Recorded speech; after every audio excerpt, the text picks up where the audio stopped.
bridgeworm. The bridgeworm is a species of creature that makes its habitat the various tunnels across America.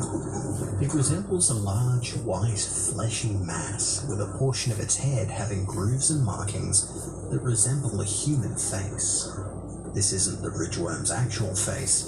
Its true face is actually underneath. It can lift this mask of sorts to reveal rows of sharp teeth and disturbingly human-looking eyes. As it only reveals its true face during hunts, it's assumed that the bridgeworm has more senses than suggested. There are also 2 long, powerful arms it needs to grow. These clawed appendages allow the bridgeworm to rapidly move through tunnels by grabbing the walls and rapidly pulling itself forward. The creature also uses its arms to grab its prey and rip it apart with monstrous strength into smaller pieces for easier consumption, though it's not uncommon to just swallow the prey whole. Its name is actually a misunderstanding because the bridgeworm is normally discovered in tunnels. It's that the first mentioned viewing was at a tunnel under a bridge, and the name stuck. Tunnels are the creature's hunting grounds, and usually it does so by disabling cars and ripping people out of their car windows, though it's easier if it's just a person walking in the tunnel. Its presence can be discovered in several ways. First off, the tunnels it hunts in have broken lice. The acidity of the slime it oozes as it travels is able to eat through the bulbs of the lice. This acid also leaves the tunnel walls and floors unusually smooth. The lack of traction on the floor has led to an increase in accidents for drivers, especially during winter when this discharged slime freezes. It basically becomes black ice. At first, the multiple vanishings and deaths were attributed to other creatures, legitimate accidents, and coincidences. But that is when it was discovered that the bridgeworm isn't just an isolated creature, but rather an invasive species. This creature, usually seen as a long, white, worm-like thing, can bud itself off. It actually explains why there are more survivors than estimated. The creatures don't always attack for subsistence. It will attack a large truck or semi, and during the attack, will rip a portion of its tail off and attach it to the undercarriage of the vehicle. After that, the worm will stop its attack and retreat.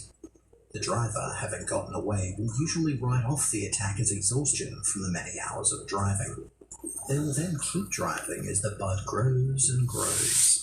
Once that driver passes through an unoccupied tunnel, the bud will drop off the truck's undercarriage and then grow into a new bridgeworm. This was discovered when the agency was able to recover one such egg or bud from a survivor, a trucker named Red, and his truck, which he affectionately named Betsy. Red was lucky enough to encounter the back end of the worm as it was filling a tunnel at the time. Before he realized it, the tunnel rapidly vacated itself. Thinking it was a weird snowfall and it being late, Red decided to keep going. Going down the tunnel, Red was attacked by the bridgeworm. It was able to stall out Betsy's engine. It also left several large gashes alongside the cab. Red was lucky enough to get the engine started and was able to escape the chasing bridgeworm. When he got into town, Red reported the incident, and the agency was swift enough to intercept the report and were able to examine the damaged semi-truck. It was then that the bridgeworm's bud was discovered and taken into custody. Testing it allowed a lot of information to be discovered about the worm. For one thing, it only grows in proportion to the tunnel it is in. The glass tubes we contained it in only let it grow to a 2-foot length, rather than the 30-foot average found in nature.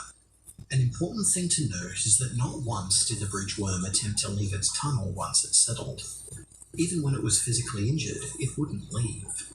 It can also flatten itself to almost paper thin and adjust its skin to match the tunnel that it makes home. Impacts don't damage it at all because of this, as it can compress with any blow that hits it. Fire doesn't do anything, as the slime that it constantly produces is inflammable. Nor does freezing. Cutting the worm is somewhat effective, but only to the point of reducing the worm's size. The detached piece will grow into a full-size worm after several weeks. What we did find to work was to either poison its food or, as with other worms, use salt. The salt actually caused the worm to wither and prevented it from healing itself as easily.